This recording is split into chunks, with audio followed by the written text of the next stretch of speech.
Παραγωγή είναι ο εξυγχρονισμός, όπως τονίστηκε κατά τη διάρκεια ημερίδας που πραγματοποιήθηκε στον Παρακάλαμο. Θέμα της ημερίδας οι νέες τάσεις και προκλήσεις στον αγροτικό τομέα με στόχο νέες θέσεις εργασίας στο ύπαιθρο.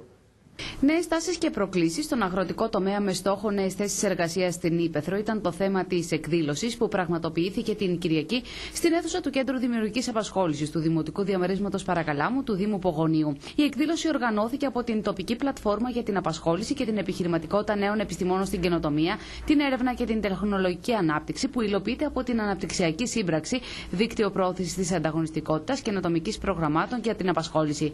Στην συνέντευξη που έδωσαν πριν την εκδήλωση, οι οργανωτές αλλά και οι ομιλητές έδωσαν το μήνυμα του εξυγχρονισμού ως απαραίτητο μοχλό στην αγροτική ανάπτυξη.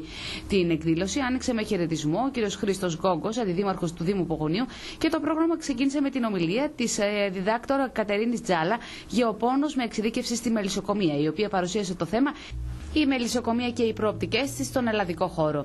Στην συνέχεια, ο φαρμακοποιός με εμπειρία σε όλα τα στάδια παραγωγής και διακίνησης των αρωματικών και φαρμακευτικών φυτών, Νίκος Παπανδρέου, ανέληψε το θέμα αρωματικά και φαρμακευτικά φυτά, αιθέρια έλαια και χυλίσματα. Ο Χρήστος Κατσάνος, γεωπόνος με μεταπτυχιακή εξειδίκευση στην διοίκηση επιχειρήσεων και 20 ετή και πλέον εμπειρία στις υδροπονικές θερμοκηπιακές καλλιέργειες και το branding, ανέπτυξε το θέμα το παράδειγμα της υδροπονίας στην παραγωγή επωνύμων branded προϊόντων. Τέλος, ο Ευάγγελος Μπλάτζος, σύμβουλος επιχειρήσεων, ενημέρωσε για τις δράσεις της Αναπτυξιακής Σύμπραξης. Την εκδήλωση έκλεισε ο Αντιδήμαρχος Αγροτικής Ανάπτυξης του Δήμου Πογονίου, Νικόλαος Γαλίτσης. Να σας καλωσορίσω, παρακαλώ, να καλωσορίσω τους επιστήμονες που είναι μαζί μας και θα αναφερθούν σε θέματα αγροτικής ανάπτυξης. Επαγγελματίες όμως, εδώ πέρα με κάποιον αριθμό κυψελών πάνω από τα 150, δεν μιλάμε για ενίσχυση μελισσοκόμων με 10 κυψέλες, έτσι ώστε να μπορέσουν να θέσουν υπό έλεγχο την προσβολή από το άκαρη παρόν. Όταν μιλάμε πλέον για αρωματικά φαρμακευτικά φυτά, θα πρέπει να είμαστε ξεκάθαροι ότι εννοούμε την καλλιέργεια.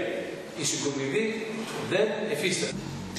Άρα, εδώ ερχόμαστε στα κοστολόγια, τα οποία μπορεί να μην είναι για το λάδι, για το ματσαμέλο, αλλά μιλάμε ότι έχουμε ενέργεια την οποία για να φτιάξεις μέσα 20 βαθμούς Κελσίου σε μία μέρα που βρέχει θέλει διαχείριση ενέργειας.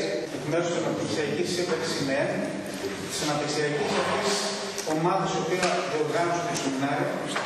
Αυτό που απαιτείται όμως είναι οι άνθρωποι της υπαίθρου να νιώθουν ότι έχουν στα χέρια τους ένα εργαλείο στήριξης.